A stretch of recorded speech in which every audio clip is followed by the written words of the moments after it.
Typhoon Belal causes heavy flooding in the East African nation of Mauritius. The rising waters flood streets and sweep away cars. More details on this later in the news.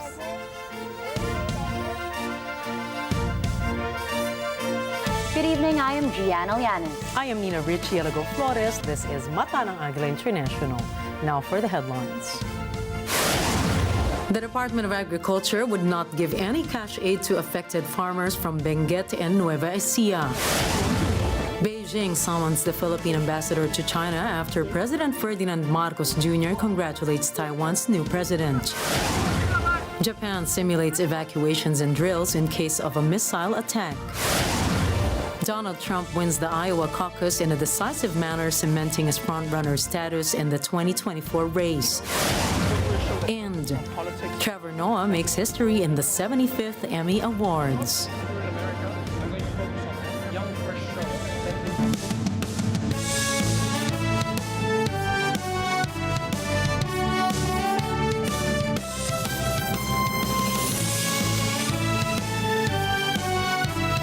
Las Vegas, Nevada. España, Paris, France, United Kingdom, Washington, D.C. London Bureau, Papua New Guinea, in New York, Washington, D.C. Mata ng Agila. Mata ng Agila.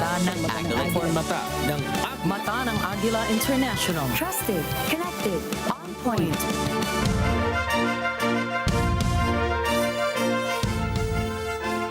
The Department of Agriculture, or DA, has announced that it will not give any cash aid to farmers from Benguet and Nueva Ecija affected by oversupply and pests. This is due to Agriculture Secretary Francisco Tio Laurel's reluctance with a kind of help with which to provide for the affected farmers. As far as cash ayuda is concerned, I'm actually not a believer in that. Secretary Laurel's view regarding cash aid, however, contradicts with President Ferdinand Marcos Jr.'s program. Huwag tayong bingi at bulag sa kanilang mga hinay.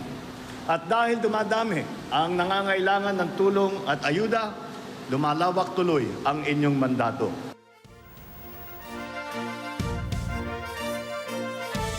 The Department of Labor and Employment expresses confidence in the sustained growth of the employment rate in the Philippines following positive developments in the latest labor force survey from the Philippine Statistics Authority. Labor Secretary Bienvenido Ledesma asserts that collaboration with the business sector and investment pledges from President Ferdinand Marcos's international trips will play a pivotal role in maintaining the optimistic employment outlook. Projections indicate the creation of about 200,000 jobs as a direct outcome of the president's engagements abroad. Citing PSA data, Ledesma highlights a decline in the unemployment rate to 3.6% in November 2023, coupled with an improved employment rate of 96.4%, benefiting 49.64 million employed Filipinos. Beyond the president's diplomatic efforts, he attributes reduced joblessness to the progressive reopening of the economy post-COVID-19, complemented by interagency initiatives to generate more employment opportunities. An Octa research survey says 6 out of 10 Filipinos agree with President Ferdinand Marcos Jr.'s assertive stance on the territorial dispute between the Philippines and China in the West Philippine Sea. The survey, held from December 10 to 14 of last year, shows 61% of Filipinos supporting the Marcos administration. This is an increase of 3 percentage points from the 58% recorded in the third quarter tugon ng masa survey. Only 8% of respondents said that they disagreed with how Marcos responded to the maritime row, but 31% said that they cannot say whether they agree or disagree. The highest rating came from the National Capital Region at 67%, while the lowest was in Mindanao at 52%. Participants from socioeconomic class D were also the highest in terms of agreeing with the government's response in the West Philippine Sea at 64%. Meanwhile, more Filipinos believe that the Marcos administration should work with the United States amid continuing tensions in the West Philippine Sea. This is based on the results of a recent Pulse Asia survey conducted from December 3 to 7 of last year. 1,200 respondents from all over the country were asked about their view on the countries they want the Philippines to work with, considering the implications of the maritime tensions with China. Around 79% of the respondents said they want the Philippines to work with the United States. Nearly half of the respondents, or 43%, opted for an alliance with Australia. Japan came in a third with 42%. Strat-based President Professor Dean Domanhit said that the results show the need for the Marcos administration to bolster its alliance and partnerships with like-minded states like the U.S., Australia, and Japan. The Philippines and Vietnam are set to sign an agreement on the rice trade to ensure food security in the country. Agriculture Secretary Francisco Chu Laurel Jr. said a draft for the rice trade agreement is almost finished. From what I understand, there was no real agreement in that Indonesian meeting, but there was no agreement signed, meaning, but there was an agreement to draft an MOA or MOU, and we were given instructions when we were in the ASEAN meeting in Japan by the president to draft finalize the MOA with Vietnam. This guarantees that Vietnam will supply rice to the Philippines even during calamities. According to the Agriculture Chief, President Ferdinand Marcos Jr. is flying to Vietnam for a state visit at the end of the month. During the president's attendance at the ASEAN summit in Jakarta, Indonesia, Philippines, and Vietnam agreed to finalize the rice trade agreement that will be effective within 5 years. The Department of Agriculture aims to further boost the fish production in the country. This is after President Ferdinand Marcos Jr. orders the agency to improve the aquaculture in the country and come up with solutions. Nag-emphasize si Presidente na kailangan natin i-increase yung aquaculture natin, ano? Dahil at the end of the day, that is what will feed the fish needs of our people. Ang fisheries natin, we really just have to manage very well. Agriculture Chief Francisco Tio Laurel Jr. noted that to achieve such a goal, fish habitats must be repaired. Of course, the President kanina sabi niya, paano pa natin mapaparami yan? Isda. Then, of course, we have to repair the habitats. We have to let the fishing grounds rest, no, for a few years para rumami ulit yung isda.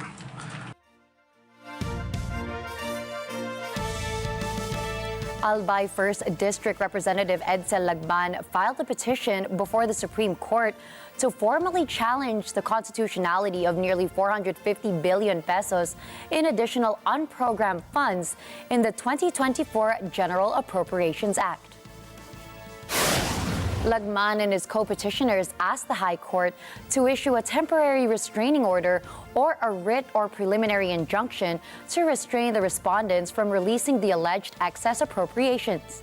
The petitioners presented a table showing that the executive branch only asked for 281.9 billion of unprogrammed funds.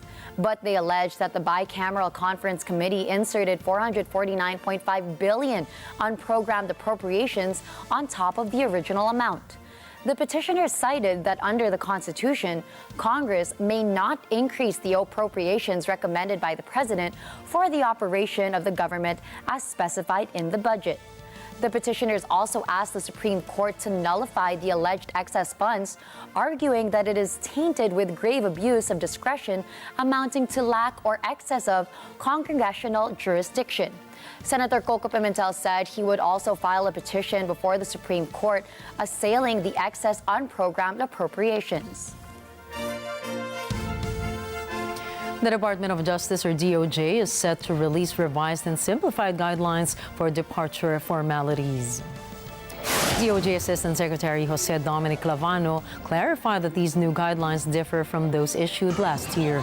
The initial guidelines, issued in August of 2023, faced temporary suspension due to concerns raised by senators and online criticisms centered on extensive documentary requirements. Passengers also voiced dissatisfaction with immigration officers' extensive questioning, leading to long lines and missed flights. In response to complaints and concerns, the DOJ is now developing a streamlined version of the 2015 guidelines to enhance the departure process for travelers. State prosecutors are gearing up to file a case against China for environmentally damaging activities in the West Philippine Sea at the Permanent Court of Arbitration in The Hague. Last September, Justice Secretary Remulla emphasized that regardless of the territorial dispute with China, the case would still proceed in the interest of humanity, deeming environmental destruction a transgression against all of mankind. According to Remulla, the Philippine government has been accumulating evidence over the years, with a significant surge in documentation efforts in the final months of 2023. Justice Assistant Secretary Clavano clarified that the complaint is still in the drafting and finalization stage, and any feedback will be considered post-January or early February. President Ferdinand Marcos Jr. extended heartfelt congratulations to Taiwan's pro-democracy leader Lai Ching-te on winning the recent presidential election. President Marcos expressed eagerness for robust collaboration, emphasizing mutual interests, peace, and prosperity for both nations. In response, Lai Ching-te thanked President Marcos, underscoring the enduring friendship between Taiwan and the Philippines. He eagerly anticipates advancing economic ties between the two countries. As Taiwan's current vice president, Lai Ching-te has been a vocal advocate for sovereignty and resilience against China's intimidation, threats, and military pressure. 声音，在这场全球关注的大选，台湾告诉全世界，在民主与威权之间，我们选择站在民主的这一边。这就是这场选战对全世界的意义。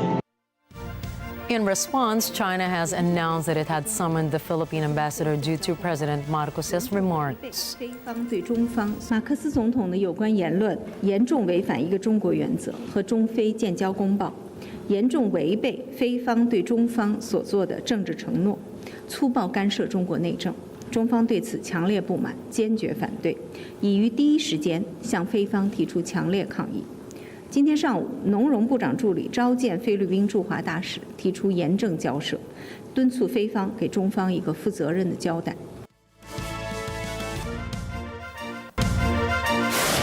Coming up, Beijing calls out the U.S. for congratulating Taiwan's new president.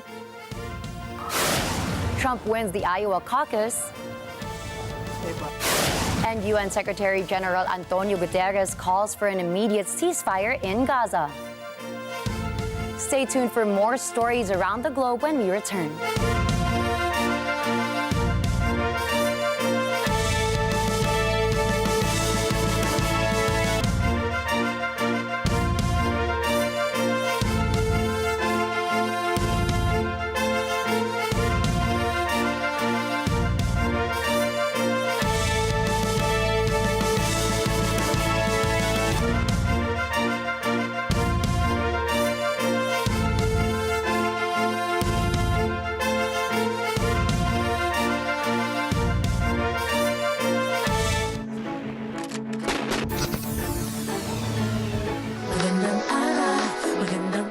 Sumulat ka rin pala sa Philippine Star. Yes, before I had a column. Pero hindi mo namimiss mag-write? Actually, yung nga sasabihin ko, parang ngayon na nasabi mo, parang namimiss ko nga magsulat, di ba? So, balik tayo sa love.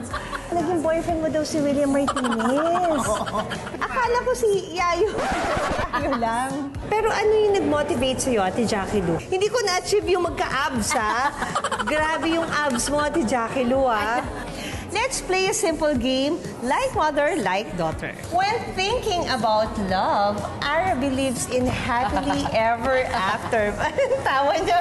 Hi, this is Jackie Lou. This is Ara. Abangan ninyo kami sa Magandang Araw this Saturday at 3 p.m. only on Net25.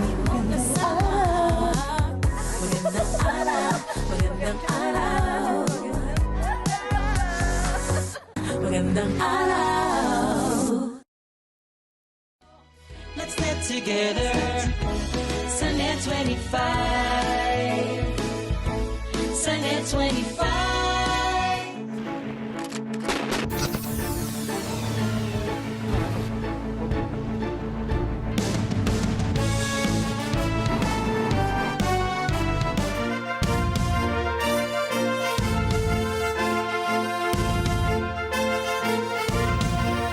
Welcome back to Mata ng Agila International.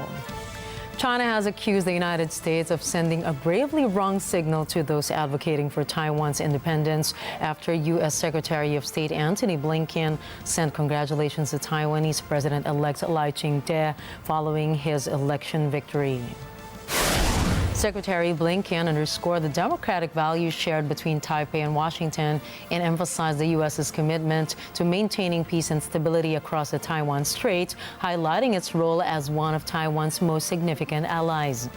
Beijing deemed this message a breach of Washington's pledge to maintain only unofficial ties with Taiwan, which China considers its territory. China's foreign ministry asserted that the Taiwan issue is a primary red line that should not be crossed in China-U.S. relations, leading to the lodging of a formal diplomatic complaint. 我们敦促美方务必认清台湾问题的极端复杂性和敏感性，切实恪守一个中国原则和中美3个联合公报，将美国领导人多次重申的不支持台独、不支持2个中国或一中一台、不寻求把台湾问题作为工具遏制中国等承诺落到实处，慎之又慎处理涉台问题，不以任何形式虚化掏空一个中国原则。 不向台独分裂势力发出任何错误信号。 North Korea's missile tests have officials in Tokyo on edge. To prepare for an attack, the city held emergency drills on Monday. Jeff Sanidad has the details. These ballistic missile evacuation and emergency drills are the first ever in Japan.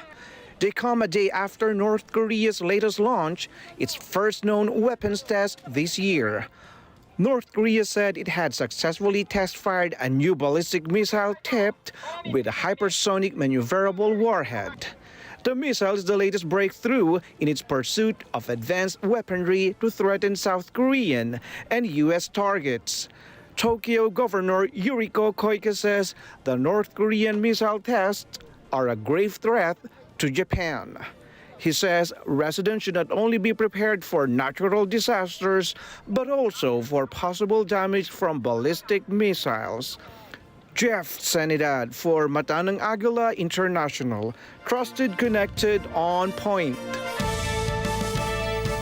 North Korean leader Kim Jong-un urged for a constitutional amendment to change the status of South Korea to a separate state. The change, according to Kim, would educate North Koreans that South Korea is a primary foe.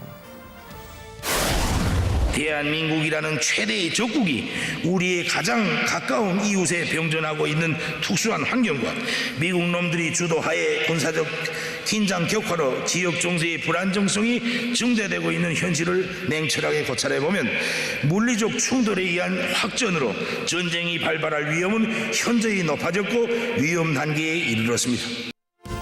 In his speech to the Supreme People's Assembly, Kim said unification with the South is no longer possible. He also accused Seoul of seeking regime collapse and unification by absorption. Kim said Pyongyang should also plan for completely occupying and reclaiming South Korea in the event of a war. He declared that South Koreans should no longer be referred to as fellow countrymen, adding that all inter-Korean communication should be severed. He also called for the destruction of a monument to reunification in Pyongyang.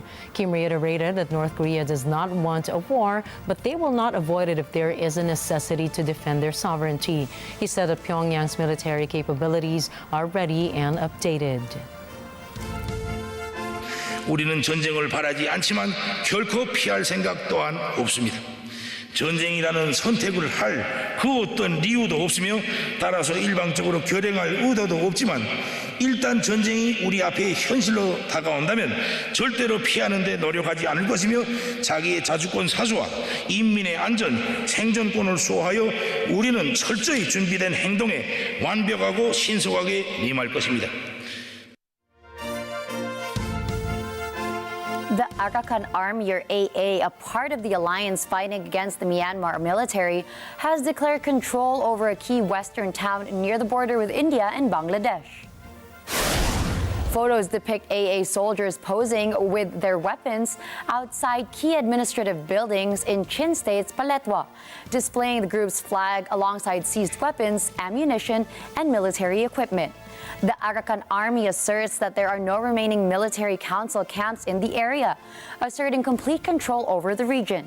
The capture of Paletwa represents another setback for the military leadership, who are already facing substantial challenges since seizing power from the elected government of Aung San Suu Kyi in a coup in February 2021.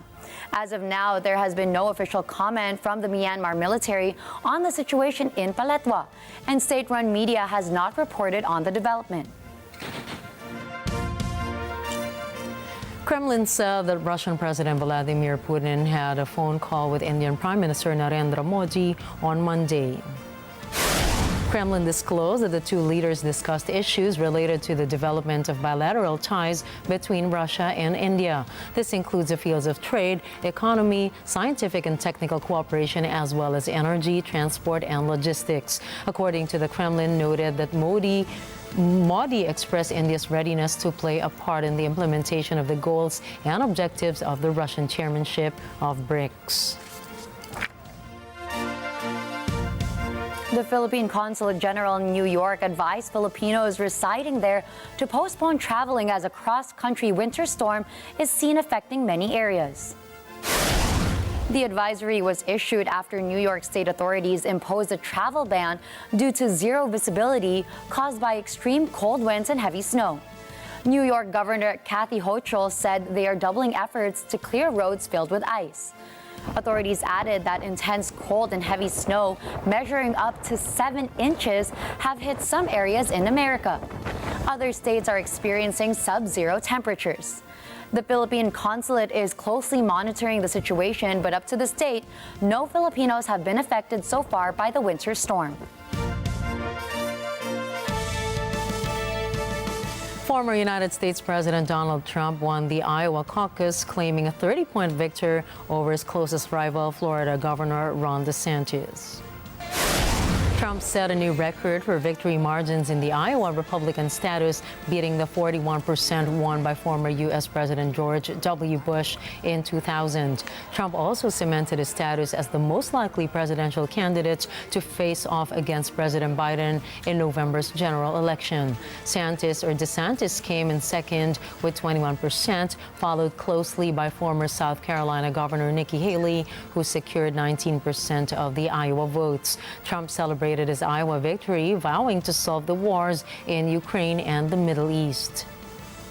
And I really think this is time now for everybody, our country, to come together. We want to come together, whether it's Republican or Democrat or liberal or conservative. It would be so nice if we could come together and straighten out the world and straighten out the problems and straighten out all of the death and destruction that we're witnessing. That's practically never been like this. It's just so important, and I want to make that a very big part of our message. We're going to come together. It's going to happen soon, too. It's going to happen soon.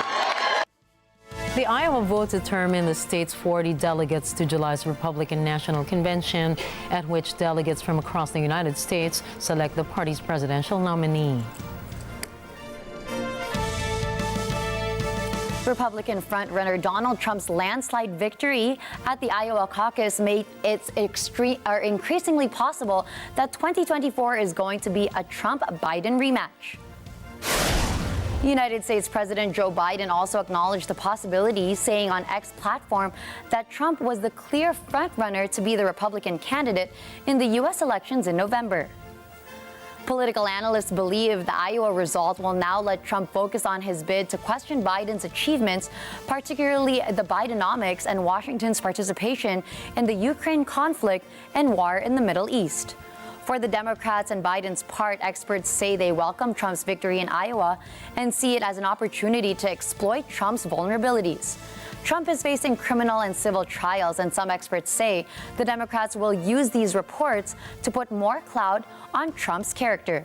However, experts also warn that Republicans at the U.S. House are still looking into evidence that can lead Biden to Hunter's alleged illegal business dealings, making it more difficult for Biden's camp to pin down Donald Trump. Swiss President Viola Amherd said that her country has offered to organize a peace summit that aims to help bring an end to Ukraine's ongoing war with Russia. Ukrainian President Volodymyr Zelensky said his government will work with Switzerland to infuse the restoration of international law and ensure that the end of the war is fair. The two presidents did not provide details about when or how such a summit could take place, but sources said Russia has not been involved in the peace process. Iran's Revolutionary Guards have claimed responsibility for attacking Israel's purported espionage headquarters in Iraq's semi-autonomous Kurdistan region. Explosions were reported in an area 40 kilometers northeast of Erbil in Kurdistan, near the U.S. consulate and civilian residences. The U.S. State Department condemned the attacks, labeling them as reckless and asserting that they undermine Iraq's stability. According to the Kurdistan government, at least 4 civilians were killed and 6 injured in the strikes on Erbil. However, casualty numbers are yet to be officially verified. Israel's Defense Minister Yoav Gallant gave the highest level outline of a shift in the war and urged discussions of what comes next for Gaza. סיימנו את שלבי הביצוע והבהרנו כי שלב התמרון האינטנסיבי יימשך כ3 חודשים. בצפון הרצועה השלב הזה יסתיים. בדרום הרצועה נגיע להישג הזה והוא יסתיים בקרוב, ובשני המקומות יגיע הרגע שנעבור לשלב הבא. Israel has concluded its intensive ground operations in northern Gaza and will soon wrap up that stage of fighting in the south. Gallant has now called for discussions regarding what comes after the war and the territory, or when the territory comes to a close. The comments from the minister, Yoav Gallant, were the highest level outline of a change in the pace of war that Israeli officials have been communicating with their American counterparts in private. Hamas said on Monday that 2 of the hostages captured on October 7 had been killed in Israeli airstrikes and released images that appeared to show their bodies, but the Israeli military cast doubt on the claim. איתי לא נורא על ידי כוחותינו, זהו שקר של חמאס. הבניין בו הוחזקו, לא היה מטרה, והוא לא הותקף על ידי כוחותינו. Israel's defense minister has dropped hints about what Gaza will look like politically after the war. Yoav Gallant says the Israeli military will continue to have the run of the region. David Oria reports. Israeli Defense Minister Yoav Gallant says a post-war Gaza will be governed by Palestinians. He says the government must grow out of the Gaza Strip and be based on forces that do not threaten the state of Israel. He says there must be a civilian alternative that is concerned with the welfare of Gaza residents and not the destruction of Israel. Gallant says at the end of the war, the Israeli Defense Forces will have complete freedom of operation in Gaza. He says the military will do whatever it chooses to protect Israeli citizens. Gallant also says the intensive phase of the war in southern Gaza will end soon, adding they will move into the next phase of the battle. David Oria from Agila International. Trusted, connected, on point. UN Secretary General Antonio Gutteres says the humanitarian situation in Gaza is beyond words, and he says it's time to pause the fighting to alleviate the suffering of civilians. Thomas Eyelikeness tells us more. The shortfalls in humanitarian aid keep growing. The suffering grows as well. Conditions like these are commonplace, where displaced people try to stay warm as the cold seeps through their flimsy tents in refugee camps like this one. UN Chief Antonio Gutteres says it's time for both sides to lay down their arms. We need an immediate humanitarian ceasefire to ensure sufficient aid gets to where it's needed, to facilitate the release of the hostages, to tamp down the flames of wider war. As the fighting rages on, Gutteres says there's a danger in delaying a ceasefire. Because the longer the conflict in Gaza continues, the greater the risk of escalation and miscalculation. But his big concern right now is trying to alleviate suffering like this. The war has been going on for more than 100 days now. And in that time, 85% of Gaza's population has been displaced. People have lost their homes, lost their possessions. They're crowded into shelters where it's a struggle to get food, clean drinking water, medical care. And that's something Gutteres finds unconscionable. Nothing can justify the collective punishment of the Palestinian people. The humanitarian situation in Gaza is beyond words. Nowhere and no one is safe. Food and other essentials are running out. When an aid truck arrives, scenes like this are typical. People rush to get what they can. But tens of thousands of people are left out. Samer Abdul-Jabbar works for the World Food Program. He says people are starving in areas they can't get to. Needs are rising faster than his people can respond. We need safe access to reach people everywhere in Gaza, not just those who are close to the borders. We need a long-lasting ceasefire to stop the suffering. While Israel faces heavy international pressure over the conditions in Gaza, there seems to be no appetite in the Netanyahu government for a humanitarian ceasefire. Hamas doesn't seem to be interested either. And caught in the middle are the civilians of Gaza. Thomas Eyelikeness from Atanang Agila International. Trusted, connected, on point.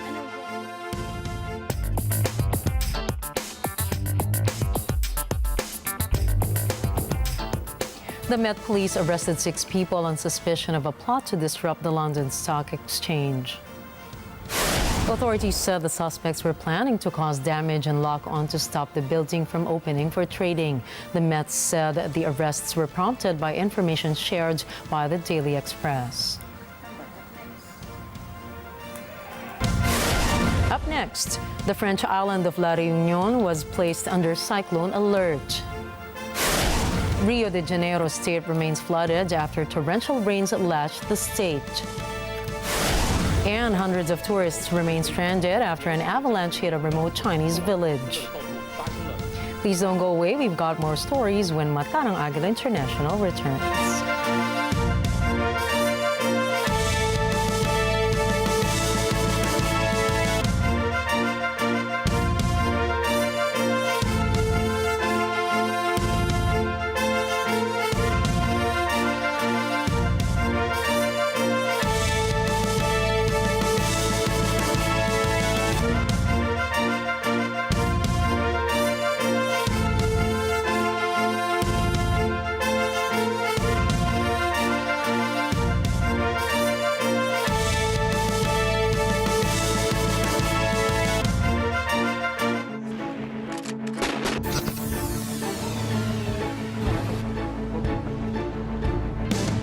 Ba yan last will and testament na sinasabi mo? Akin na, basahin natin. Kailangan yung magkakapatid na mag-stay dito sa bahay niya hanggang sa matupad ninyo ang lahat ng habilin niya. Wala nang umigo sa mga niluluto mo kasi hindi naman masarap. Oy, excuse me. Tigil nga kayo! Kaldero lang, ipupagpuk sa ulo niya yan. Kailangan ko ang pera kaya kailangan mo magbayad ng utang mo. Brief mo ba to? Ano masama? Abay, kumonti ko na itong makuha kanina para ipunas sa mukha ko. Yun lang naman ang masama. Parang gusto kong hatiin itong bahay. At walang tatawid sa linya na yon. Okay. Oh, malinaw. Malinaw. together. Sunday 25. Sunday 25.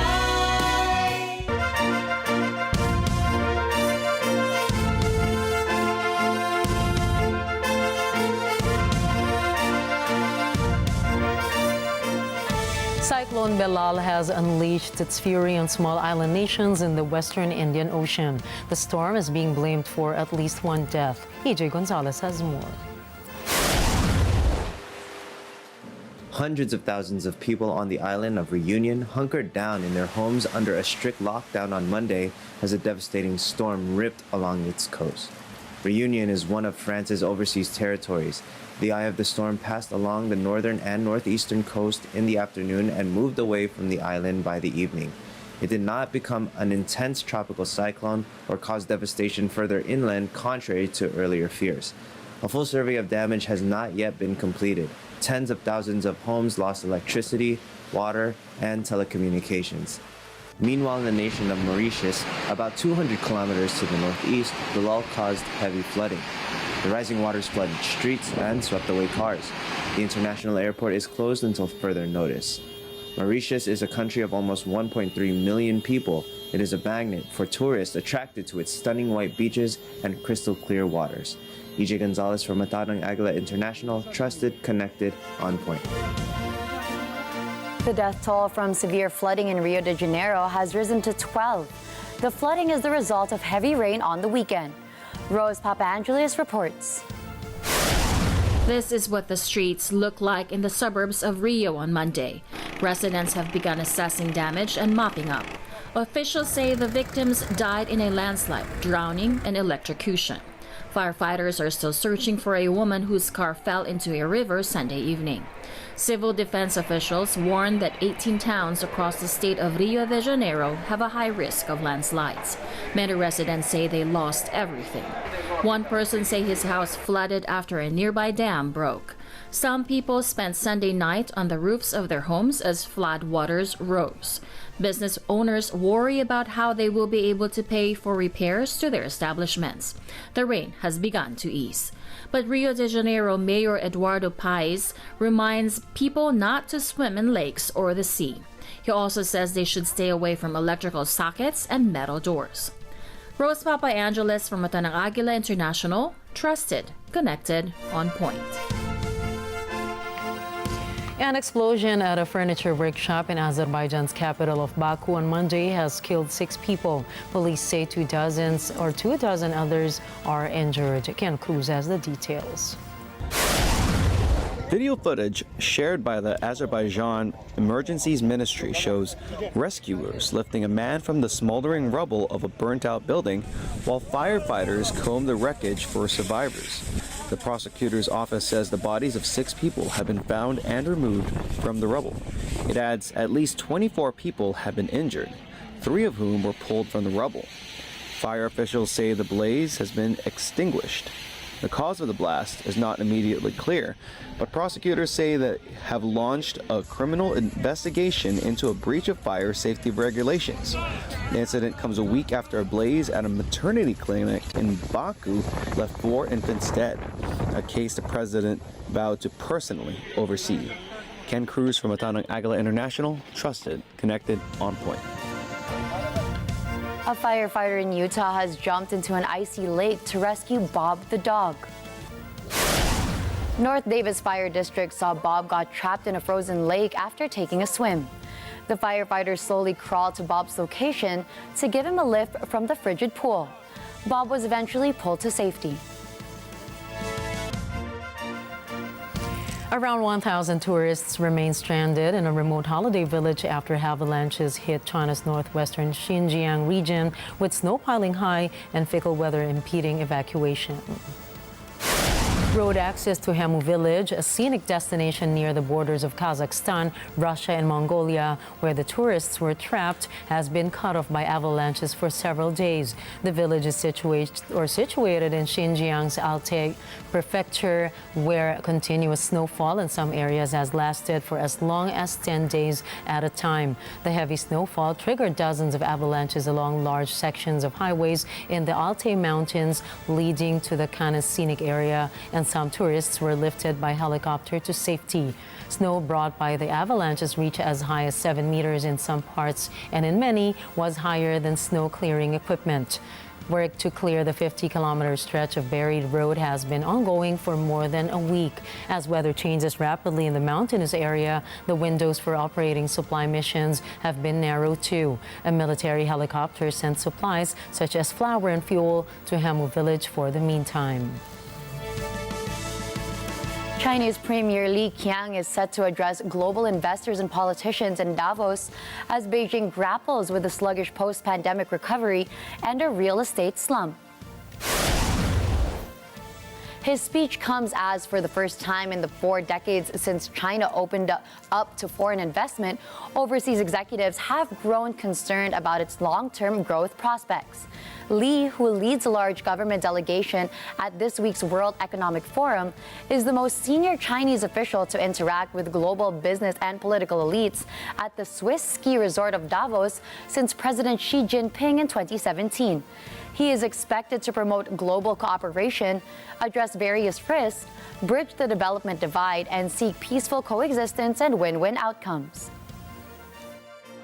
刚刚过去的2023年，中国经济总体回升向好，预计我们的经济总量 GDP 的增幅在5.2%左右，高于我们去年年初确定的5%左右的目标。 Lee's past statements declaring that China is open for business have been met with skepticism in some boardrooms in light of a broader anti-espionage law, raids on consultancies and due diligence firms, and exit bans. In addition, businesses have long-standing worries about geopolitics, tightening regulations, and a more favorable playing field for state-owned companies. China recorded the first quarterly deficit in foreign direct investment since records began in 1998. The Economic Forum's organizers said more than 2,800 leaders from 120 countries, including more than 60 heads of state, are due to participate in the annual meeting. German farmers continue protests against government cuts. Thousands of angry farmers descended on Berlin with their tractors and loudly booed a government minister on Monday. The action rounds off a week of nationwide protests against plans to roll back tax breaks for agriculture. Ralph Coronel reports. More than 5,000 honking tractors blocking Berlin streets as the head of the Farmers Association vowed to push on with demands to overturn the government's cuts. Finance Minister Christian Lindner told the demonstrators the cuts are about how German citizens can get out of a difficult situation together. He was met with boos and whistles when he took to the podium, with protesters chanting "liar" and calling for the government to be ousted. Farmers began a week of protest on January 8th over plans to axe certain subsidies for agriculture after a court ruling forced the government to find savings in the 2024 budget. Around 100,000 tractors took the streets over the course of the protests, according to the German Farmers Association. The rallies prompted the government to partially walk back some of the cuts. It has promised to reinstate a discount on vehicle tax and to phase out a diesel subsidy over several years instead of immediately.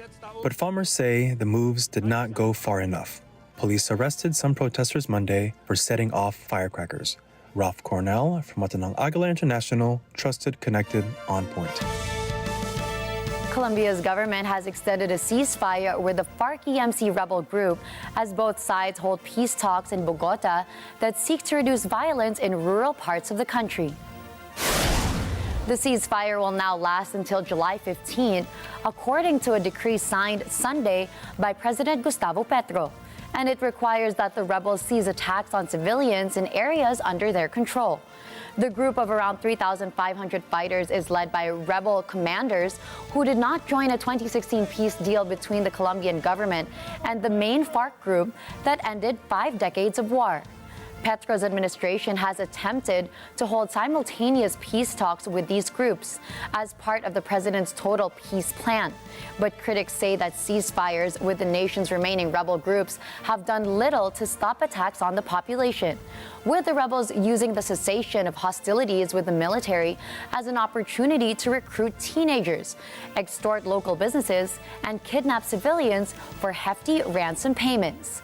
The new ceasefire with the government also requires that the rebels not threaten community leaders or control the movements of villagers in rural areas, who are sometimes confined to their villages by the rebel groups.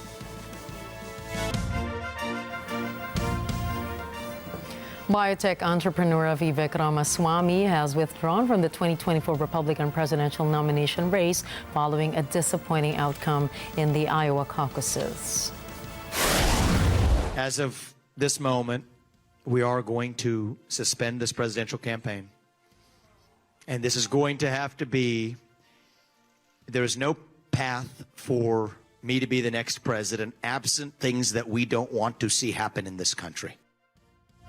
Speaking at his campaign's watch party, Ramaswamy acknowledged the reality that he did not achieve the surprise his team had hoped for. He formally endorsed former President Donald Trump, who is projected to be the winner of the Iowa caucuses. Ramaswamy announced plans to travel to New Hampshire to campaign for Trump ahead of the state's primary. As the youngest candidate in the field of 38, he emphasizes youth and relative political inexperience, advocating for a new generation of leadership in the Republican Party. Despite gaining traction in polls over the summer, Ramaswamy became a target for attacks from primary opponents focusing on his support for Donald Trump and anti-establishment rhetoric. UK Prime Minister Rishi Sunak has been dealing with two political issues in the House of Commons. From Europe, Aribel Celestino tells us more. After legal considerations, the United Nations Refugee Agency, or UNHCR, has concluded that UK government's new Rwanda bill is not compatible with international refugee law.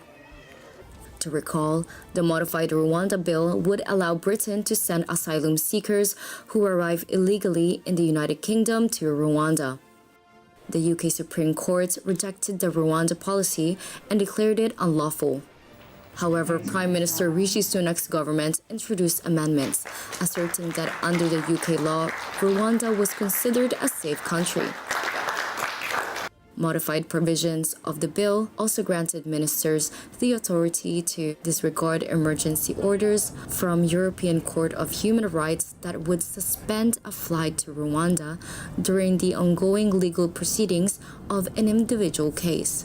In its legal assessment, the UNHCR said the modified Rwanda policy does not meet the required standards relating to the legality and appropriateness of the transfer of asylum seekers, making it incompatible with international refugee law.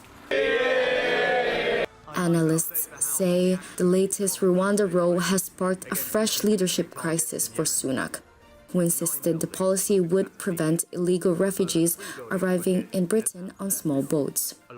Prime Minister Sunak also faced another issue in the House of Commons. He had to address the MPs to explain UK's involvement with the United States on Houthis targets in Yemen and why the decision was made without consultation. Sunak said the Thursday's strikes were self-defense, limited and necessary to protect lives and commercial shipping. Mr. Speaker, I do not take decisions on the use of force lightly. That's why I stress that this action was taken in self-defense. It was limited, not escalatory. It was a necessary and proportionate response to a direct threat to UK vessels and therefore to the UK itself. Sunak also pointed out that Houthis' attack on international shipping are putting innocent lives at risk, as well as economic disruptions. He added that there were no civilian casualties and that they took great care to avoid such deaths. Global commerce cannot operate under such conditions. Containers and tankers are having to take a 5,000-mile detour around the Cape of Good Hope. That pushes up prices and imperils the passage of goods, foods and medicines that the British people and others rely on. I can tell the House today that our initial assessment is that all 13 planned targets were destroyed. We have seen no evidence thus far of civilian casualties, which we took great care to avoid. Reporting from London, United Kingdom, this is Arabel Celestino for Matanang Agila International, trusted, connected, on point.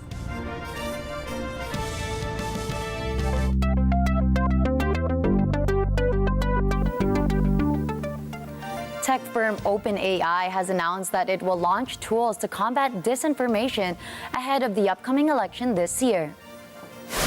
This is due to the success of the company's chatbot, ChatGPT, which started a global artificial intelligence revolution. Disinformation, however, could flood the internet using such tools to sway voters. Countries such as the United States, India, and Britain are set for their pivotal elections. OpenAI disclosed that its work-in-progress tools would give users the ability to detect if an image was created using DALL-E 3, an AI image creator. Meanwhile, news agency Agence France press fact-checkers discovered doctored footage and audio of politicians have circulated on social media ahead of the Taiwan presidential elections. NASA has unveiled its new supersonic plane. Dubbed as Son of Concorde, NASA aimed to revolutionize air travel, giving birth to a new generation of commercial planes that can travel faster than the speed of sound. The X-59 aircraft is part of NASA's quest for the quiet supersonic transport mission, aimed to gather data to help regulators reconsider rules that prohibit commercial supersonic flights over land. According to the Lockheed Martin, the aircraft 99.7 feet long and 29 feet wide. Meanwhile, Bloomberg claimed that the project cost $632 million over 8 years. Coming right up, hot air balloons take over the skies of Chile. Elton John wins an EGOT.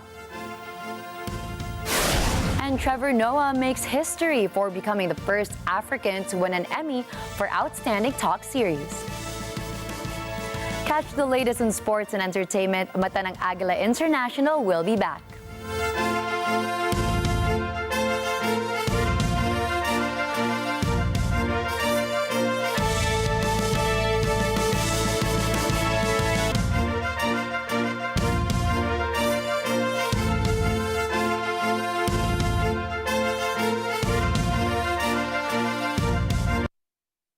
Sa buhay, minsan lang dumating ang taong masasabi mong tunay na kaibigan. Yep! At kapag siya'y natagpuan na, huwag mo nang pakawalan. Ang tunay na kaibigan, laging nandyan kahit kailan. Handang gawin ang lahat, maging happy ka lang. Gagawin ang April Song! Para sa'yo, para sa pamilya, at para sa bayan. Tulad na lang ng inyong mga bagong kaibigan. Tuwing umaga, love, Tunipet, and everything! Lunes hanggang Biyernes, 6:30 ng umaga sa Net 25! Let's get together! Love Tony Pet and everything! Ang usapan din, Love Tony Pet and everything! Let's get together sa Net 25. Sa Net 25. Kwentuhang makaka-relate kay you. Menopause. Meron ka bang nararamdaman ng mga signs ng menopause? Menopause really happens. In my case, I had a condition called endometriosis. Miss Corina, ganda po ng hair nyo. Ano pong shampoo nyo?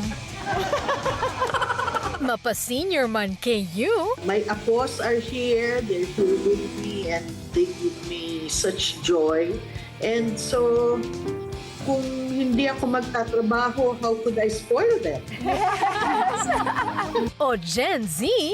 Nar is actually an accent from Australia. So like when you say no, you don't say no. They say nar. Bida kayo dito. Sumay! So, let's just always choose to be kind. Kaya ugaliin ang tumutok kung saan masaya at maganda ang simula ng araw. 10 a.m. to 12, Lunes hanggang Biyernes, kada umaga.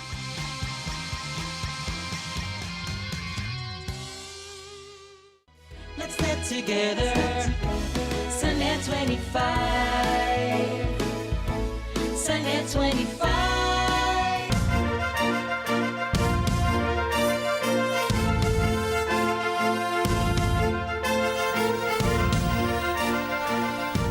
Tourists and visitors attend the annual Internation event where hot air balloons take over the Chilean skies.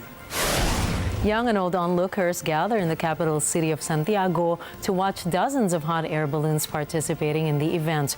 The annual event started in Mexico in 2002.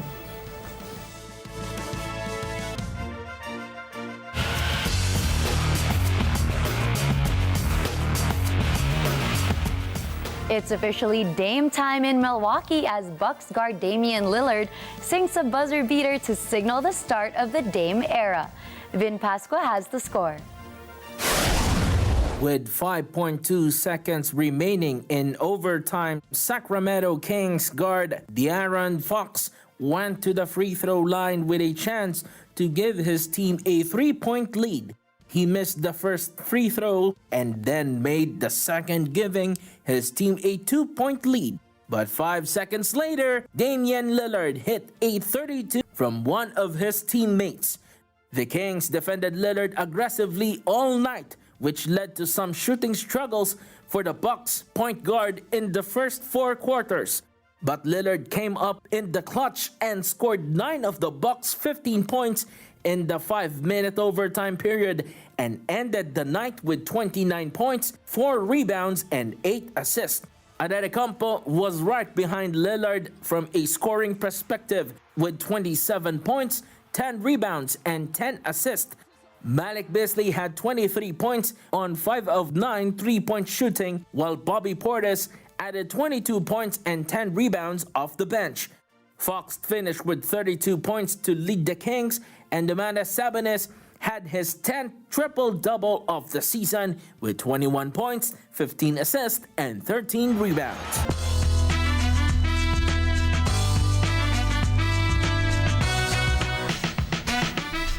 Elton John achieves the much-coveted EGOT status with his Emmy win on Monday. Stephanie Mayo has the scoop.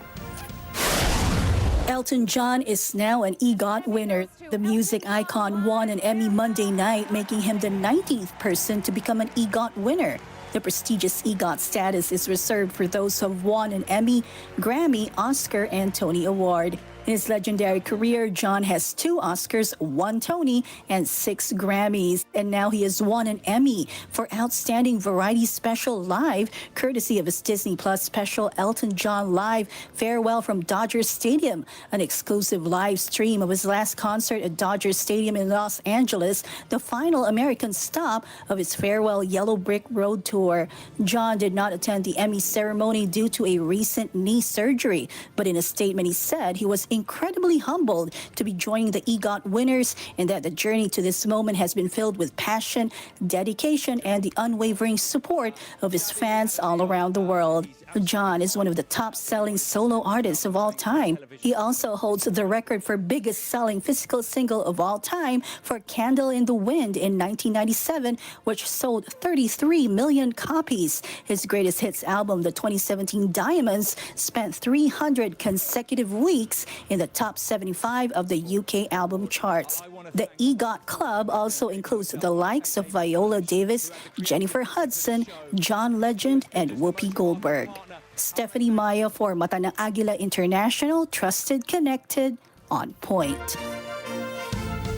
South African comedian Trevor Noah has won an Emmy Award in the Outstanding Talk Series category for his talk show, The Daily Show.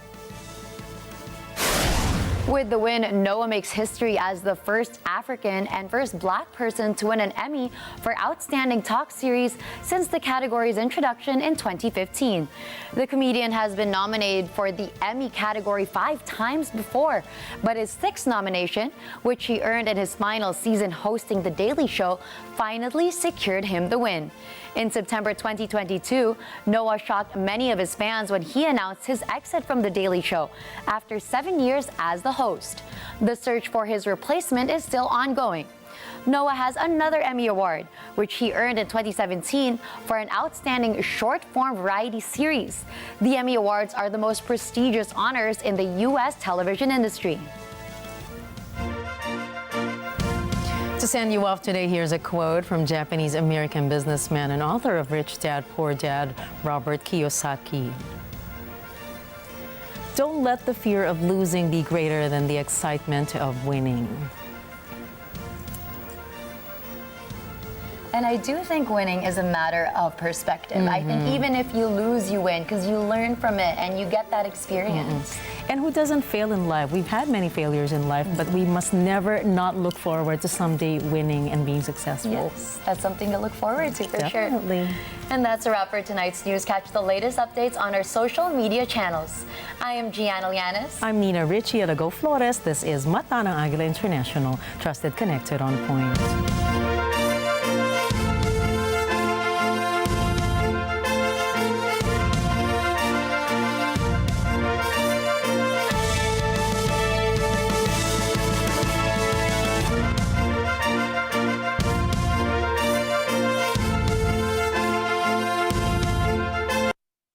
Thank you for choosing